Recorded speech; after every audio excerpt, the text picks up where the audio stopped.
बिस्मिल्लाहिर्रहमानिर्रहीम, अस्सलाम वालेकुम। ये जनरलाइजेशन Z है या जेन Z या जनरलाइजेशन Z। और एक बार फिर आपकी खिदमत में हाजिर हूँ।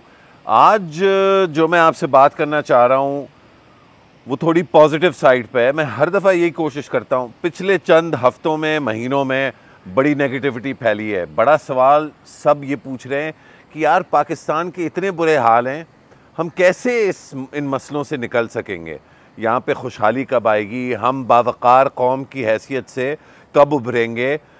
मैंने ये पिछले पूरे साल में तकरीबन ये ख़ास तौर पे ये जो वोट ऑफ नो कॉन्फिडेंस हुआ उसके बाद से मैंने बड़ी कोशिश की है कि मैं ख़ुद भी पॉजिटिव रहूं, लेकिन मेरे लिए भी बड़ा मुश्किल रहा है।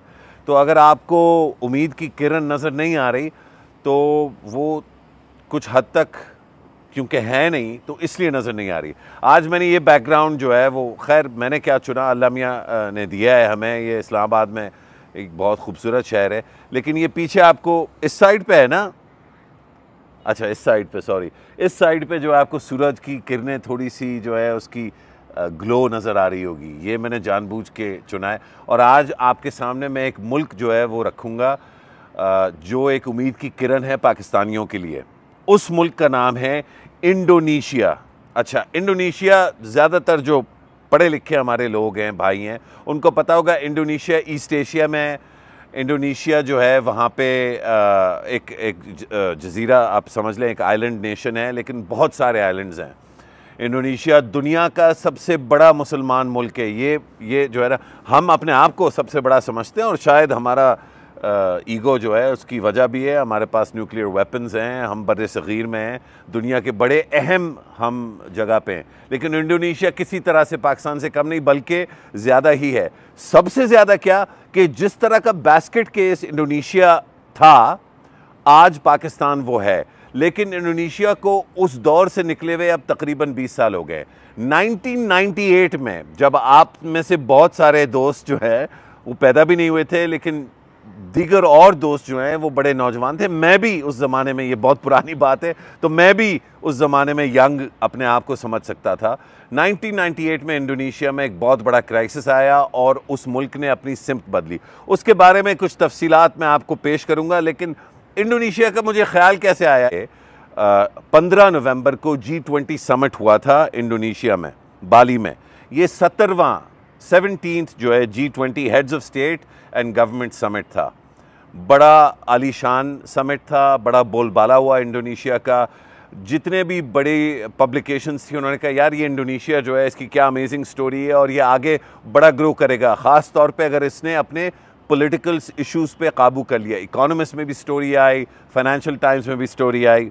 G20 क्या है? ये 2008 में बनी थी। ये वो ग्रुप है ममालिक का जो दुनिया की 20 बड़ी मईशतें हैं उन पर मुश्तमिल है। इसमें कौन कौन से ममालिक हैं? ज़ाहिर बात है इसमें अमेरिका है, ज़ाहिर बात है इसमें बरतानिया है, इसमें चीन भी है, इसमें यूरोपियन यूनियन भी है, फ्रांस भी है, कनाडा भी है, ब्राज़ील भी है, ऑस्ट्रेलिया भी है, अर्जेंटीना भी है, जर्मनी भी है। इंडोनेशिया तो ज़ाहिर बात है प्रेसिडेंसी थी उसके पास, इटली भी है, जापान भी है, मेक्सिको भी है, टेक्निकली रशिया है, लेकिन अब रशिया को उन्होंने थोड़ा सा कुट्टी हो गए, ज़ाहिर बात है वो यूक्रेन की वजह से। सऊदी अरब भी है, तुर्की भी है, साउथ अफ्रीका भी है, साउथ कोरिया भी है, और पाकिस्तान के लिए बड़ा अहम इंडिया भी है। याद रहे कि इंडोनेशिया जो आज है, आज से 20 साल पहले नहीं था। आज से 20 साल, बल्कि क्या अब तो 24 साल हो गए 1998 हुए हुए। 98 में आपको याद होगा एक फाइनेंशियल क्राइसिस आया था बहुत बड़ा। जिस तरह ग्लोबल फाइनेंशियल क्राइसिस 2008 का आया था, इसी तरह उससे 10 साल पहले 98 में तबाही मची थी पूरी दुनिया में फाइनेंशियल मार्केट्स में। और सबसे ज़्यादा जो इम्पैक्ट हुआ था, अगर कोई एक मुल्क हो तो वो इंडोनेशिया था। वहाँ पे पूरा निज़ाम तहस नहस हो गया। उनकी सियासत में फ़ौज जो है उसका बहुत बड़ा किरदार था और वो हर चीज़ को वो कंट्रोल करते थे। ऊपर से ऑब्वियसली तो फ़ौज कंट्रोल नहीं करती थी, बट बेसिकली पूरा इंडोनेशिया फ़ौज चलाती थी। अच्छा, कितना चलाती थी आप ज़रा अंदाज़ा लगाएं। हम यूनिफॉर्म्ड लोगों की बात कर रहे हैं, यानी कि एक्चुअल एक्टिव फ़ौजी। 460 मेंबरान पार्लियामेंट में से 75 फ़ौजी। ये 1990s की मैं बात कर रहा हूँ। 26 उनके सूबे थे, उनमें से 15 जो गवर्नर है फ़ौजी। अच्छा, फिर 293 मेयर्स थे पूरे, वहाँ पे लोकल गवर्नमेंट थी, यहाँ पे उस तरह से नहीं है। वहाँ पे लोकल गवर्नमेंट थी। 293 मेयर्स थे उस ज़माने में इंडोनेशिया में, उसमें से 119 जो है वो फ़ौजी अफसरान थे। इतनी ज़्यादा इंग्रेस जो है कि पाकिस्तानी बेचारे सोच भी नहीं सकते कि वहाँ पे क्या जो है फ़ौज ने टोटली डोमिनेट किया हुआ था। हम तो शोर मचाते हैं ना, वो अपना इमरान खान शोर मचाते हैं मेजर जनरल फैसल नसीर के बारे में, PML नून वाले शोर मचाते थे फैज़ हमीद के बारे में। मैक्सिमम लोगों को किसी एक दौर में 4 या 5 फ़ौजियों के नाम याद होंगे जो बड़े एक्सपर्ट लोग हैं उनको। यहाँ पे तो दर्जनों सौयों जो है फ़ौजी अफसरान एक्चुअल पोजीशंस ऑफ कंट्रोल में थे, फ़ौजी पोजीशंस में नहीं, एक्चुअल सिविलियन रोल्स में। इंडोनेशिया में बहुत बुरा हाल था। फिर फाइनेंशियल क्राइसिस हुआ। जब फाइनेंशियल क्राइसिस हुआ तो सिर्फ फाइनेंशियल क्राइसिस नहीं और पॉलिटिकल क्राइसिस भी हो गया, क्योंकि जारी बात है लोग बड़े परेशान और नाराज़, और लोगों ने ये सवाल पूछना शुरू कर दिया कि यार ये किस तरह का निज़ाम है। ये उम्मीद की किरणें जो हैं ये घटने लगी हैं, मगरिब का वक्त होने वाला है, मैं जल्दी से ख़त्म करता हूँ। इंडोनेशिया में बड़ी परेशानी फैली हुई, राइट्स तो ऐसा सच नहीं हुए लेकिन रोज़ाना प्रोटेस्ट हो रही थी, लोग परेशान थे, खाने पीने की अशिया का जो है मसला बना हुआ था। जिस तरह 2022 में पाकिस्तान में मुसीबत बनी हुई थी, उससे ज़्यादा मुसीबत वहाँ पे थी। 2 लोग जो है वो सामने आए, और सामने कैसे आए, वो टीवी पे आके उन्होंने स्पीच नहीं दी, उन्होंने एक्चुअली बैठ के काम किया। एक का नाम था लेफ्टिनेंट जनरल ऑगस्ट विजोजो। अच्छा, ये लेफ्टिनेंट जनरल ऑगस्ट विजोजो जो थे, उन्होंने एक नया प्लान बनाया जिसका नाम था न्यू पैराडाइम प्लान, और उसका बुनियादी मकसद ये था कि फ़ौज को ओवर एक्सपोजर से बचाना है। इतनी ज़्यादा एक्सपोज हो गई थी फ़ौज कि लोग खुलेआम जो है फ़ौज को बुरा भला कह रहे थे। तो उन्होंने सोचा कि यार देखो, ये हमारे मुल्क का अहम तरीन इंस्टीट्यूशन है और ये हमारा है, क्योंकि वो खुद सर्विंग लेफ्टिनेंट जनरल थे और सोचने समझने वाले लिखने वाले जनरल थे। उन्होंने ये प्लान पूरा लिखा, लंबा चौड़ा प्लान, कि किस तरह से फ़ौज को इस बेइज्जती से और जो उसके ख़िलाफ़ बातचीत हो रही थी उससे बचाना कैसे, ताकि इंडोनेशिया बच सके। ये बड़ा सोचने की बात है कि उन्होंने न्यू पैराडाइम प्लान बनाया, not for all of Indonesia but to save the फौज फ्रॉम ऑल दिस क्रिटिसिज्म। उन्होंने ये प्लान बनाया। उसके साथ साथ एक शख्सियत थी इंडोनेशिया की, उनका नाम था बशीरुद्दीन यूसुफ हबीबी या बचारुद्दीन यूसुफ हबीबी। हम BJ हबीबी जो है उस नाम से उनको जानते हैं, वो फिर बाद में प्रेसिडेंट भी बने। अगले 1 आध साल में ये न्यू पैराडाइम प्लान के तहत में कुछ आदाद व शुमार जो हैं बड़े अमेजिंग हैं।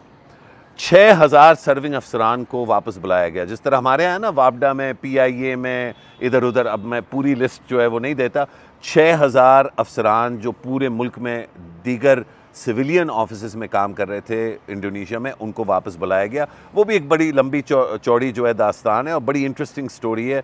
मैं आपको लिंक जो है वो शेयर करूँगा, इसमें जो मैंने लिखा है और जो और लोगों ने लिखा है उसमें जो डिटेल्स हैं।